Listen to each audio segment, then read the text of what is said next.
আসসালামু আলাইকুম। প্রিয় দর্শক, আপনারা দেখছেন শিখা অনির্বাণ টিভি ইউটিউব চ্যানেল। এখন আমাদের সঙ্গে যুক্ত হচ্ছেন অক্টোবরে একটি এপিসোড করেছিলাম যার হেডলাইন ছিল রাষ্ট্রপতি চুপ্পু আসলে কার লোক। স্ক্রিনে তার লিঙ্কটা দেখাচ্ছি, যারা আগে দেখেননি তারা চাইলে আর একবার দেখে নিতে পারেন।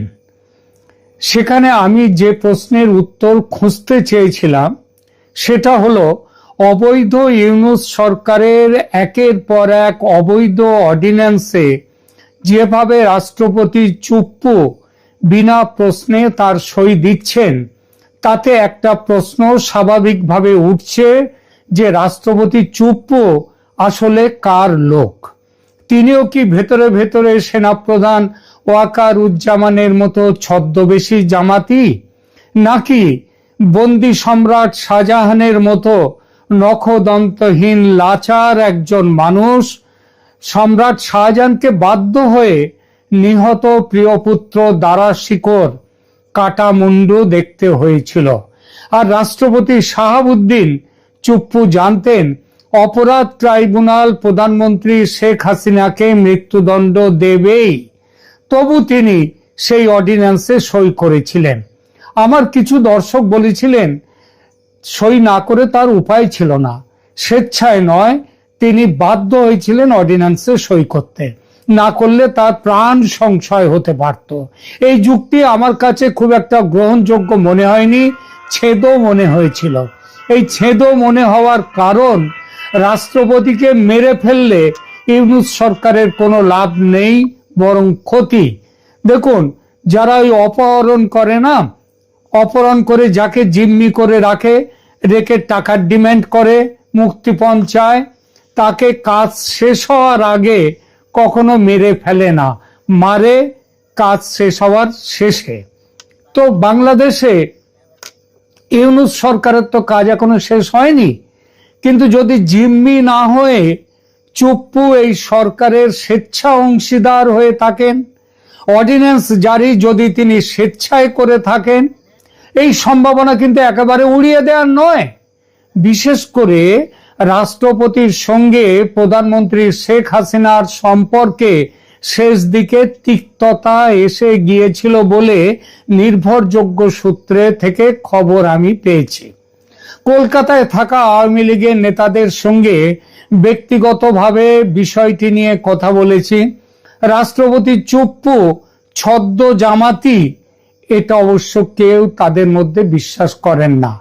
তাহলে এই যে রাষ্ট্রপতি চুপ্পু একের পর এক বেআইনি অগণতান্ত্রিক অর্ডিন্যান্স কেন জারি করতে সম্মত হচ্ছেন? যদি তিনি বলতেন সই করব না, তাহলে কে কি করতে পারত? তাকে মেরে ফেলতো? সেটা কেন সম্ভব নয় আগেই বলেছি, কারণ এখন মেরে ফেলে তাদের কোনো লাভ নেই। শারীরিক অত্যাচার করতে পারত সামান্য, কিন্তু মেরে ফেলতো না। অপমান করতে পারত, সেটা তো করছেই। সত্যি পরিস্থিতি কি সেটা কেউ নিশ্চিত জানে না। আর এখানেই নতুন এক সম্ভাবনার কথা উঠেছে। এই নতুন সম্ভাবনা এসেছে ভারতের প্রশাসনের সর্বোচ্চ স্তরেও। এতদিন বিষয়টি নিয়ে কেউ সেভাবে ভাবেননি। ভাবনাটা এসেছে অতি সম্প্রতি শেখ হাসিনার ফাঁসির আদেশের পর। এই সন্দেহের জন্ম হয়েছে যে রাষ্ট্রপতি শাহাবুদ্দিন চুপ্পু কি আদৌ বেশ কিছু অর্ডিন্যান্স, বিশেষ করে আন্তর্জাতিক অপরাধ ট্রাইব্যুনালের সংশোধনী অর্ডিন্যান্সে তিনি নিজে সই দিয়েছেন, নাকি তার সই জাল করে কিংবা তার সই ছাড়াই তার নামে জালিয়াতি করে এই অর্ডিন্যান্স গেজেটে প্রকাশিত হয়েছে। দেখুন, বাংলাদেশ সংবিধানের 93 অনুচ্ছেদ অনুযায়ী জাতীয় সংসদের অধিবেশন না থাকলে এবং জরুরি পরিস্থিতিতে রাষ্ট্রপতি অর্ডিন্যান্স জারি করতে পারেন, কিন্তু সেটা অধিবেশন না থাকলে, যখন সংসদই নেই, তখন রাষ্ট্রপতি কোনো অর্ডিন্যান্স জারি করার কোনো ক্ষমতা নেই। তবে অর্ডিন্যান্সে যখনই করুন না কেন, অর্ডিন্যান্সের নিয়ম হচ্ছে অর্ডিন্যান্সে রাষ্ট্রপতির স্বাক্ষর বা সরকারি সিল সেখানে থাকতেই হবে, এবং এটি মূলত কার্যনির্বাহী ক্ষমতার মানে প্রধানমন্ত্রীর বা প্রধান উপদেষ্টার ক্ষমতার অংশ হলেও এটির বৈধতা নির্ভর করে রাষ্ট্রপতির অনুমোদনের উপর। তাহলে এই জালিয়াতির প্রসঙ্গটা কিভাবে এলো? বিভিন্ন সূত্র থেকে রিপোর্ট এসেছে ভারত সরকারের কাছে যে বেশ কিছু অর্ডিন্যান্সে রাষ্ট্রপতির স্বাক্ষর ছিল না বা সেগুলোর স্বাক্ষর জালিয়াতি করে যুক্ত করা হয়েছে, করে গেজেট প্রকাশিত হয়েছে। সন্দেহ হওয়ার আরো যুক্তিগ্রাহ্য কারণ রয়েছে।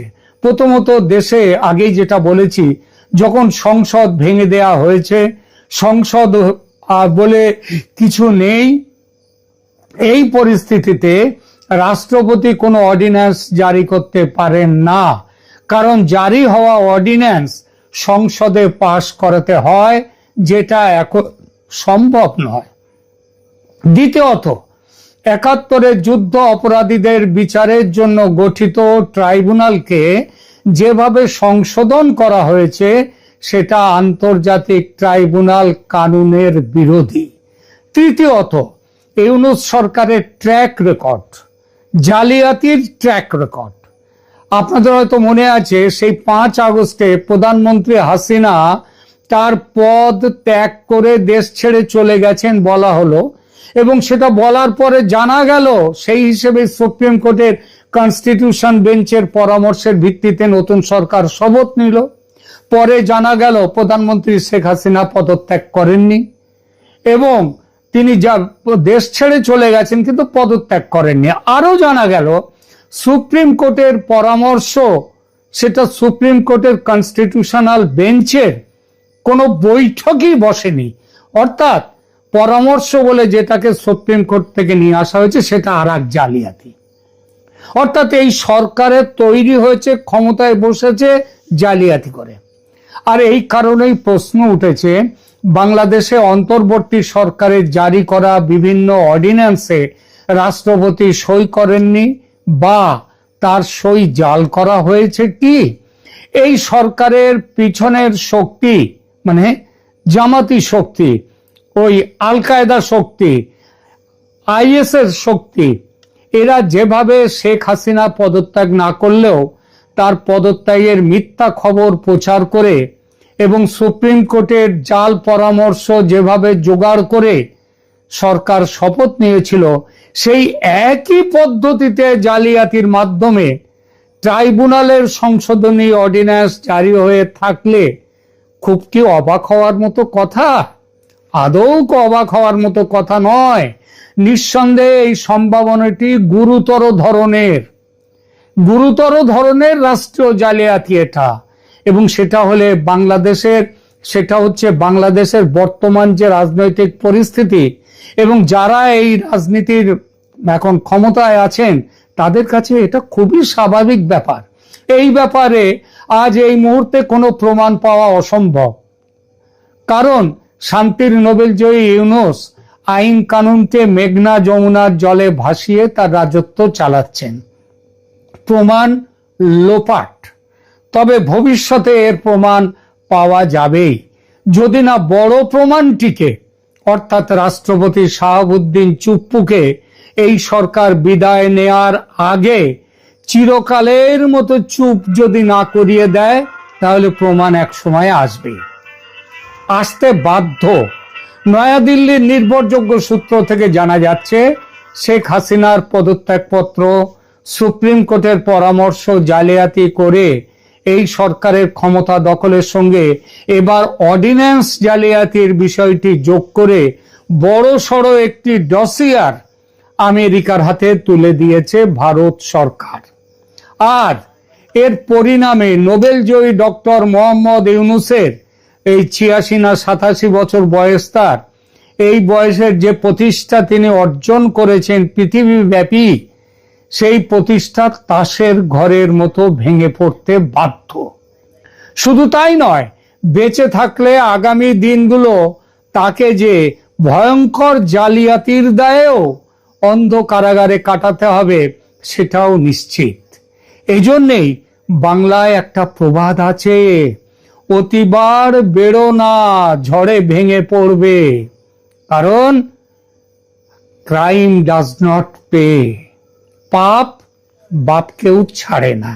ইউনূস এবং তার সঙ্গীরা কথাটা মনে রাখবেন। কাতারের রাজধানী দোহাতে বাংলাদেশকে নিয়ে পরাশক্তি সমূহের জরুরি বৈঠক বসেছে। এরকম একটি খবর সামাজিক মাধ্যমে রীতিমতো সয়লাভ হয়ে পড়েছে। আর সেই খবরকে কেন্দ্র করে খবরের পক্ষের শক্তি, বিপক্ষের শক্তি। এক পক্ষ বলছে যে খবর সত্যি, আর এক পক্ষ বলছে ভুয়া, এটা কোনো খবরই নয়। আবার বর্তমান সরকার এবং রাজনীতির পক্ষ এবং বিপক্ষের শক্তি এবং যারা রাজনীতির স্টেক হোল্ডার রয়েছেন তাদের মধ্যে যে বাহাস, সেই বাহাসে অসংখ্য কন্টেন্ট তৈরি হয়ে গেছে সামাজিক মাধ্যমে। বাংলাদেশের নিরাপত্তা উপদেষ্টা জনাব খলিলুর রহমান কাতারে গিয়েছেন, আগামীতে আরও যাবেন, এবং পরিস্থিতি এতটা জটিল এবং এতটা গুরুত্বপূর্ণ এই কাতারের বৈঠক, সেই বৈঠকে খলিলুর রহমান যেন নিয়মিত অংশগ্রহণ করতে পারেন, এজন্য তিনি তার সকল কর্মসূচি বাদ দিয়ে বেশিরভাগ সময় আগামীতে কাতারে থাকবেন, এরকম খবর প্রচার করা হচ্ছে কারো কারো পক্ষ থেকে। যারা আওয়ামী লীগের লোকজন, তাদের বক্তব্য হলো যে বর্তমান সরকার সম্পর্কে আমেরিকা এবং পশ্চিমাদের যে একটা দৃষ্টিভঙ্গি ছিল সেটা এখন রিভার্স হয়ে গেছে। আমেরিকা এবং ইউরোপ তাদের মোহভঙ্গ হয়েছে এবং তারা মনে করছে যে বর্তমান সরকার গণতন্ত্রের জন্য, তাদের প্ল্যান প্রোগ্রামের জন্য, কিংবা তারা বাংলাদেশের কাছ থেকে আগামীতে যা কিছু আশা করছে তার জন্য এই সরকার উপযুক্ত নয়। ক্ষেত্র বিশেষে সরকার গত 15 মাসে যা কিছু করেছে তার ফলে দীর্ঘমেয়াদে পশ্চিমা যে স্বার্থ, তাদের দৃষ্টিভঙ্গি, তাদের আইডিওলজি, সেই আইডিওলজির বিপরীত কিছু এই বাংলাদেশে ঘটতে যাচ্ছে, এরকম প্রচার হচ্ছে। কাজেই তারা তওবা করতে চাচ্ছে, ফিরে যেতে চাচ্ছে, মাপ চেয়েছে, ক্ষমা চেয়েছে বা ক্ষমা চাইতে তারা প্রস্তুত। কি করবে?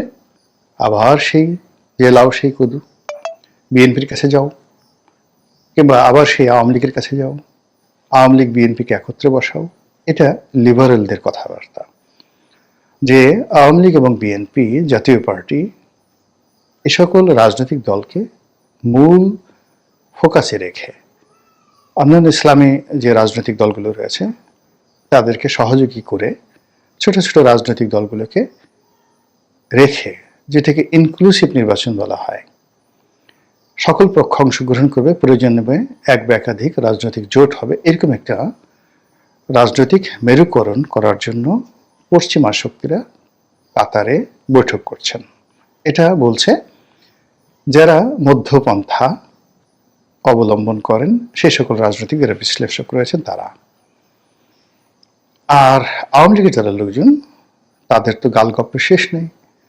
কাতারের এই বৈঠক নিয়ে তাদের প্রথম বক্তব্য হলো যে তারা মনে করছে, আওয়ামী লীগের লোকজন, শেখ হাসিনাকে নিয়ে বাংলাদেশের ভিতরে যা কিছু হচ্ছে সর্বক্ষেত্রে খুব দ্রুত সেটা রিভার্স হয়ে যাবে। শেখ হাসিনা সে আগের চেয়ে অনেক শক্তিশালী হয়ে বাংলাদেশে ফিরবেন। এখন তিনি কি সাবেক প্রধানমন্ত্রী হিসেবে ফিরবেন, নাকি নতুন করে পদত্যাগ করবেন, নাকি অতীতে যে পদত্যাগ করেছেন যে কথা বলা হচ্ছিল সেটাকে তিনি আবার নতুন করে সিল সাপোর্ট দিয়ে বলবেন যে হ্যাঁ আমি পদত্যাগ করেছি, অথবা বলবেন যে আমি আগে পদত্যাগ করিনি, এখন দেশের স্বার্থে আন্তর্জাতিক সম্প্রদায়ের অনুরোধে আমি আবার পদত্যাগ করলাম, একটি তত্ত্বাবধায়ক সরকার হোক এবং তার অধীনে একটা নির্বাচনে আমি অংশগ্রহণ করার জন্য বাংলাদেশে এলাম। এ সকল কথাবার্তা আওয়ামী লীগের লোকজন বলেছে। আমি অনেক আগে একটা ভিডিও করেছিলাম, তখন অনেকে আমার সমালোচনা করেছিলেন। ভিডিওটার টপিক ছিল যে বাংলাদেশে কে আগে আসবেন, শেখ হাসিনা আগে আসবেন নাকি তারেক রহমান সাহেব আগে আসবেন। বিএনপির যারা বন্ধু তারা বলছিলেন যে মিস্টার রনির তো মাথা খারাপ হয়ে গেছে, তারেক রহমান সাহেবের সঙ্গে শেখ হাসিনার কি সম্পর্ক? শেখ হাসিনা ইজ আউটস্টেড, তাকে বাংলাদেশ থেকে বিতাড়ন করা হয়েছে, তিনি এখান থেকে পালিয়ে গেছেন, তার রাজনীতির কবর রচনা হয়ে গেছে। আগামী 20 বছরের মধ্যে আওয়ামী লীগের সরেয়া উচ্চারণ করার মতো লোক যেখানে নাই, সেখানে বাংলাদেশে কে আগে আসবেন এবং সেখানে তারেক রহমান সাহেবের সঙ্গে যদি শেখ হাসিনার আগমনের তুলনা করা হয়, এর চেয়ে বদভুন্মাতার বাংলাদেশে কে আছে? মতলব বাস লোক কোথাকার। কেউ হয়তো আগে ফাজিলও বলেছেন, আমি সাধারণত কমেন্ট খুব কম দেখি। কিন্তু আজকের এই দিনে যদি আপনি বাস্তবতা দেখেন, শেখ হাসিনার প্রত্যাবর্তন সম্ভব অসম্ভব নিয়ে আমি একটা কথা বলবো না, কিন্তু তারেক রহমান সাহেবের দেশে আগমন নিয়ে যে ধোঁয়াশা তৈরি হয়েছে, যে অনিশ্চয়তা তৈরি হয়েছে, যে দ্বিধাদ্বন্দ্ব তৈরি হয়েছে, যে প্রশ্নগুলো উঠছে, সেগুলো আমাদের গত 15 মাসের পুঞ্জীবিত ক্ষোভ, কষ্ট, বেদনা, অনিশ্চয়তার একটি সম্মিলিত রূপ। যা বলছিলাম, কাতারে সেই বৈঠক নিয়ে আওয়ামী লীগের লোকজন যেটা বলার চেষ্টা করছেন যে মূলত আওয়ামী লীগকে মূল রিংয়ে ফেরানোর জন্য পশ্চিমা রাষ্ট্রশক্তি, পরাশক্তি ভারতের মধ্যস্থতায় বা ভারতের ইনফ্লুয়েন্সে প্রভাবে এই কাজগুলো করছে। আওয়ামী লীগের লোকজন মনে করছেন যে এখন বাংলাদেশে যে রাজনীতির দুর্ভিক্ষ চলছে, সেখানে গত 14 মাসে বাঙালির মোহভঙ্গ হয়েছে। তারা বুঝতে পেরেছে কি রত্ন তারা হারিয়েছে, তারা বুঝতে পেরেছে কি সর্বনাশ বাংলাদেশে ঘটেছে। উন্নয়ন, অবকাঠামো উন্নয়ন, মানব সম্পদ উন্নয়ন, কর্মসংস্থান সৃষ্টি, কর্মসংস্থানের যে সৃজন সেটি, এবং বাংলাদেশ নামক রাষ্ট্রটিকে সারা দুনিয়াতে ব্র্যান্ডিং করার ক্ষেত্রে আওয়ামী লীগের কোনো বিকল্প নাই, এটা আওয়ামী লীগের লোকজন মনে করছে।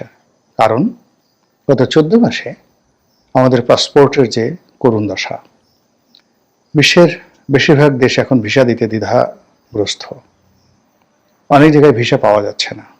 বাঙালিরা যেখানে সেখানে অপদস্থ হচ্ছেন বিদেশের মাটিতে। কিন্তু শেখ হাসিনার জমানাতে এটা ছিল না। আওয়ামী লীগের লোকজনের বক্তব্য, সেই গ্লোরিয়াস টাইম, শেখ হাসিনার যে গ্লোরিয়াস টাইম, সেটি হয়তো আবার বাঙালিরা আশা করছে। তারা পদ্মা সেতু দিয়ে যখন যায় তখন শেখ হাসিনার জন্য কাঁদে। তারা যখন মেট্রো রেলে উঠে, এক্সপ্রেস ওয়েতে উঠে, এবং বাংলাদেশে কতগুলো ল্যান্ডমার্ক হাইওয়ে হয়েছে। আপনি যদি টাঙ্গাইল যান, ঢাকা টাঙ্গাইল হাইওয়ে, আপনি যদি বগুড়া যান, রংপুর যান, সেক্ষেত্রে উত্তরবঙ্গের যে হাইওয়েগুলো হয়েছে। আপনি যদি ঢাকা থেকে কুয়াকাটা যেতে চান, যে রাস্তাগুলো নষ্ট হয়েছে 14 মাসে, সেগুলো বাদে বাকি যে রাস্তাগুলো হয়েছে, যে ব্রিজগুলো হয়েছে, একটানে আপনি ঢাকা থেকে কুয়াকাটা, দেশের দ্বিতীয় বৃহত্তম পর্যটন কেন্দ্র, ঢাকা থেকে মাত্র এখন 7 ঘন্টায় আপনি কুয়াকাটা পৌঁছাতে পারবেন। এই কাজের জন্য শেখ হাসিনা প্রশংসা দাবি করেন, এই কাজের জন্য আওয়ামী লীগ প্রশংসা দাবি করে, এবং তারা মনে করে এই যাত্রীতে, মানে এখানে যারা চলাচল করে, তারা সবাই শেখ হাসিনার জন্য কান্নাকাটি করে দোয়া করে, এবং মানুষের দোয়ায় শেখ হাসিনা ফিরে আসবে। এবং এই কারণে তারা মনে করছে যে কাতারে যা কিছু ঘটছে সেটা আল্লাহর রহমত, আল্লাহর বরকত, এবং আল্লাহ যে অনেক কিছু করতে পারেন সেটা এই শেখ হাসিনা ক্ষমতাচ্যুত না হলে বাঙালিও বুঝতে পারতো না, আর আওয়ামী লীগও বুঝতে পারতো না। আওয়ামী লীগের অনেক বদমাস, বাজে লোক, গুন্ডা, তারা এই সেই যাকে বলা হয় গণঅভ্যুত্থানের কারণে ঝরে পড়েছে। আর আমাদের দেশের মধ্যে যে সকল বেঈমান, মুনাফিক, মির্জাফর, আলবদর, আসাম, সারাজাকার এ যুগের, তারা যেভাবে ঘাপটি মেরেছিল, তারা এই দেশটিকে রীতিমতো শকুনের মতো ভাগযোগ করে খেত, তাদের মুখোশ উন্মোচন হয়ে গেছে এই গত 14 মাসে। এটা দরকার ছিল, আওয়ামী লীগের লোকজন সেটা মনে করছে, এবং এটা মনে করে তারা সে কি যে আত্মতৃপ্তি, এখন সেই আত্মতৃপ্তিতে আপনি দেখবেন 32টা দাঁত তো বের করা সম্ভব নয়। হাসলে সর্বোচ্চ আপনি যখন অট্টহাসি দিবেন, যতগুলো দাঁত বের হয়, সেই দাঁতগুলো বের করে তারা এই কাতারের বৈঠক নিয়ে নানা রকম উচ্ছ্বসিত মন্তব্য তারা করে যাচ্ছেন। যারা একটু চালাক, গভীর জলের মাছ, তারা সুন্দর করে বলার চেষ্টা করেছেন কাতার মূলত একটি আওয়ামী ফ্রেন্ডলি কান্ট্রি। কাতারের বর্তমান আমির, এই আমিরের পরিবার এবং এই আমিরের বাবা, তারা সবাই শেখ পরিবারের সঙ্গে, বঙ্গবন্ধু পরিবারের সঙ্গে আওয়ামী লীগের সঙ্গে মারাত্মকভাবে মানে তাদের সম্পর্ক রয়েছে। এখানে মারাত্মক বললাম এই করে যে বাংলাদেশের লোকজনকে সাধারণত মধ্যপ্রাচ্যে যারা শেখ রয়েছেন, আমির উমরা রয়েছেন, তারা পাত্তা দিতে চান না। মধ্যপ্রাচ্যে রাজা বাদশাদের দরবারে একমাত্র এরশাদ সাহেব, বিশেষ করে যে এখন দুবাই না, আরব আমিরাতের যে আল নাহিয়ান পরিবার, এই আল নাহিয়ান পরিবারের সঙ্গে হুসেন মোহাম্মদ এরশাদের একটা সম্পর্ক গড়ে উঠেছিল। এর বাইরে আরবের লোকজন, তারা এই বাংলাদেশে যারা লোকজন আছে তাদেরকে লেবার, প্লাম্বার এরকম লোকজন মনে করে। অন্যদিকে শহীদ প্রেসিডেন্ট জিয়াউর রহমান সাহেবের সঙ্গে তৎকালীন সৌদি বাদশার একটা সম্মানজনক সম্পর্ক গড়ে উঠেছিল এবং তারই স্মৃতিস্বরূপ এখনো আরাফাতের ময়দানে আমরা সেই জিয়াউর রহমানের যে উদ্ভাবিত নিম গাছ, সেই নিম গাছ আমরা দেখতে পাই। মরুভূমির মাটিতে নিম গাছ জন্ম নেয়, এই ধারণাটি শহীদ প্রেসিডেন্ট জিয়াউর রহমান সৌদি রাজ পরিবারে তিনি ঢুকিয়েছিলেন এবং তার প্রেক্ষিতে শহীদ প্রেসিডেন্ট জিয়াউর রহমানের স্মৃতিতে সেখানে প্রচুর নিম গাছ বপন করা হয়েছে। এখন ফুলে ফলে প্রস্ফুটিত হয়ে সেখানে নিম বাগান তৈরি করে ফেলেছে মরুদ্যানের মতো করে। এবং এই সুবাদে সৌদি রাজ পরিবারের সঙ্গে বিএনপির একটা ভালো সম্পর্ক ছিল একেবারে, সেটা 2014-15 সন অবধি। এবং ওই সময়টাতে রাজকীয় মেহমান রূপে বহুবার বিএনপির নেতাকর্মীরা সৌদি আরব ভ্রমণ করেছেন। কিন্তু মোহাম্মদ বিন সালমান উনি ক্ষমতা আসার পর, বিশেষ করে যুবরাজ নির্বাচিত হওয়ার পর, এই পরিস্থিতি রিভার্স হয়ে গেছে।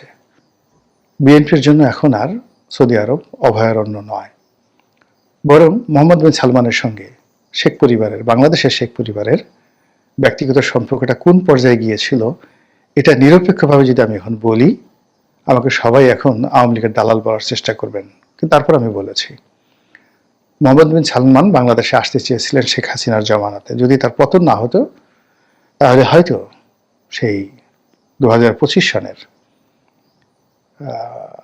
ফেব্রুয়ারি বা মার্চ মাসে মোহাম্মদ বিন সালমান আসতেন এবং সৌদি তেল কোম্পানি আরামকো, সেই আরামকোর বিগেস্ট ইনভেস্টমেন্ট, পৃথিবীর সবচেয়ে বড় ইনভেস্টমেন্টটা চট্টগ্রামে হওয়ার কথা ছিল 3টা ফেজে। চট্টগ্রাম ইস্টার্ন রিফাইনারিকে আধুনিকীকরণ, নতুন এলএনজি টার্মিনাল নির্মাণ এবং গভীর সমুদ্রে রিফাইনারি প্রতিষ্ঠা করা এবং সেই রিফাইনারি থেকে এই যে আমাদের যে দক্ষিণ পূর্ব এশিয়া সহ বে অফ বেঙ্গল কেন্দ্রিক যে সকল দেশ রয়েছে, ইন্দোনেশিয়া, চায়না, তারপর সিঙ্গাপুর, এ সকল এলাকাতে সৌদি তেলের যে বাফার স্টক এবং সরবরাহ, সেই ব্যাপারে তাদের একটা মাস্টার প্ল্যান ছিল। $1 ট্রিলিয়ন একটা ইনভেস্টমেন্ট পরিকল্পনা হচ্ছিল ওই জামানাতে। এটা সৌদি আরবের যে সরকারি নথিপত্র রয়েছে, বাংলাদেশ দূতাবাস রয়েছে, সৌদি পররাষ্ট্র দূতাবাস রয়েছে এবং আমাদের পররাষ্ট্র মন্ত্রণালয় রয়েছে। যে কেউ চ্যালেঞ্জ করলে সেখানে খোঁজ নিয়ে দেখতে পারেন। তো কাজী আরবের ভূমিতে এই যে মুসলমান রাজা বাদশাদের বা আমাদের দেশের রাজনৈতিক নেতৃবৃন্দের যে সম্মান এবং মর্যাদা, এই যে যতটুকু বললাম এর বাইরে হয়নি। বাকি সবাই সেখানে ফকির, লেবার এরকম হিসেবে ট্রিট করে।